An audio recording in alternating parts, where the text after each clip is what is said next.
The second universal practical aspect of philosophy of language in its practical changes in meanings or changes in the use and usefulness of words, which are their meaning.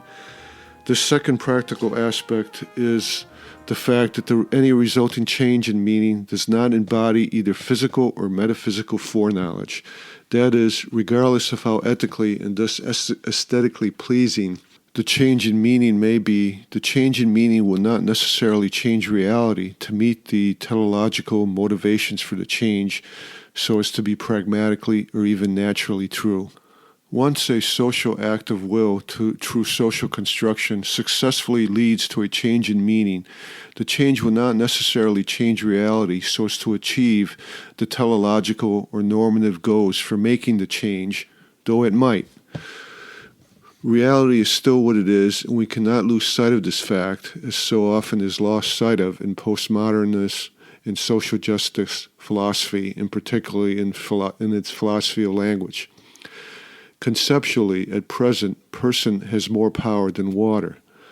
By making water a person, though this raises the power of water to equality with a person in our conceptualization of reality, because all power is relative, this equality means reducing the power of person to the same as that of water in our conceptualization of reality.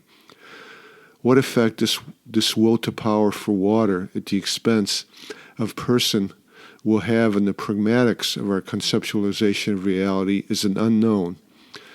Just as when the Supremes of the Supreme Court in their wisdom made corporations persons for many purposes, this change in meaning strengthened the power of corporations, but weakened that of persons in the sense that persons were no longer more powerful than corporations. Perhaps the best example of such distinction is the word abortion. Making a fetus mean the same as choice is a result of the teleological or normative goal of giving a pregnant woman the power of life or death over a certain form of life.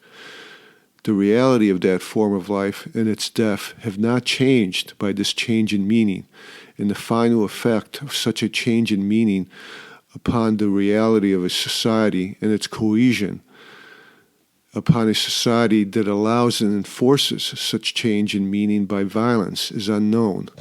As the philosopher Thomas Nagel said about evolutionary explanations for ethics and morality, quote, even if we took the most optimistic view possible and assumed that in general men's consciousnesses have been approximately molded by evolutionary forces, the best we could hope for is that they should lay down principles which have been useful. Unlike the God it has replaced, natural selection cannot be supposed to possess or to embody foreknowledge. If the human race perishes in a nuclear war, it may well be, although there will be no one alive to say it, that scientific beliefs did not, in a sufficiently long time scale, promote survival. Yet that will not have been because the scientific theories were not rationally acceptable, but because our use of them was irrational. In fact, if rationality were measured by survival value, then the proto-beliefs of the cockroach, who has been around for tens of millions of years longer than we, would have a far higher claim to rationality than the sum total of human knowledge. Close quotation. We could see these two practical aspects of philosophy of language of work in the present and continually ongoing arguments regarding the meaning of sex and gender. I will apply these two practical aspects to these arguments in the next episode so that you can contemplate how they work in reality and how philosophy of language works in reality.